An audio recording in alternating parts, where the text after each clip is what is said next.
It's WG, bring your SMV and welcome to another vid. Here we have the full breakdown of Agnes' kit as well as her story introduction trailer, so how about we start with that.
That is kinda awesome. It is kinda awesome, but still, you know what? Alright, that was pretty nice as usual, but let's see if we can learn something about the moon cost. I completely forgot. So Agnes is gonna cost 4. Okay, so pretty standard cost. She's gonna cost 4, and let's just hope we can get a buff from it. I mean, these purple flames. He's the antagonist for both of our characters. That is pretty damn good. But now, without further ado, let's get into the skills.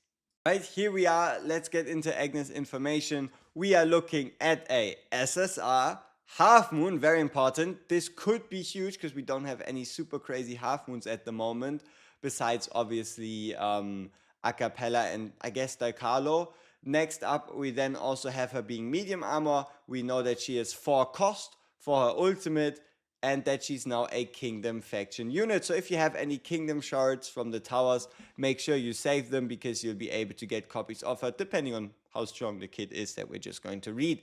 So right here, so overall this is the story where Tammy, in those places where no cartographer's footsteps have yet reached, might there lie a more fascinating world. It's pretty much just about them and their family, and I think their job, like making sure they're making like maps of the whole world. They can even like travel back in time. If you want to, you can read the translated version right here.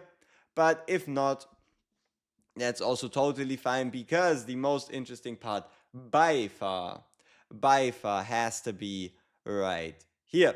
So let's have a look at the basic skills and let's see what she is all about. So here we go.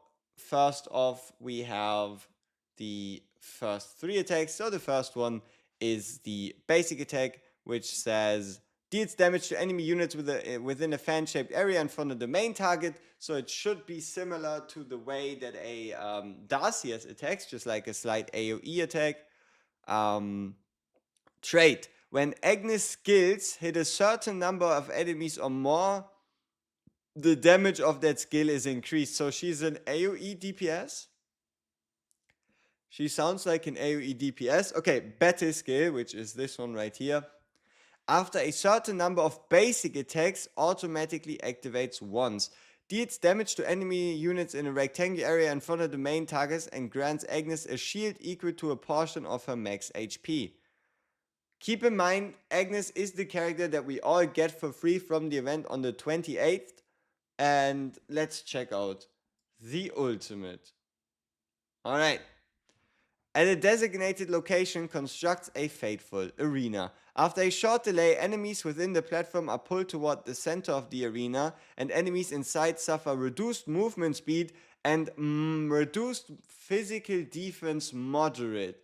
Now that is interesting because that tells us one thing already, and that is the fact that she's not going to be a perfect pair with Timeless Aeona, because Timeless Aeona does magic damage, but she seems to have the ability to at least boost the damage of a Van Helsing, and then potentially in that same sentence also the damage of, let's say, a Transcendent Hearty, even though it doesn't seem like there are any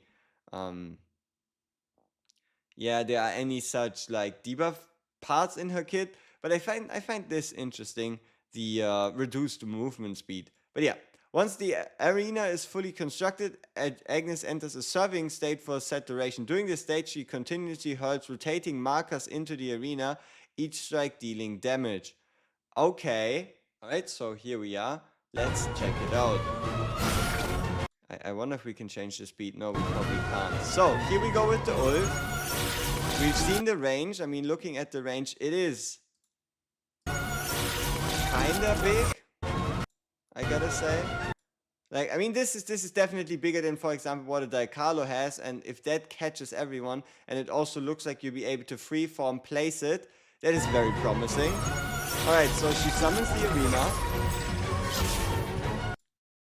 And they all get put into the middle of it, right? It did say moves the enemies into the middle of the arena.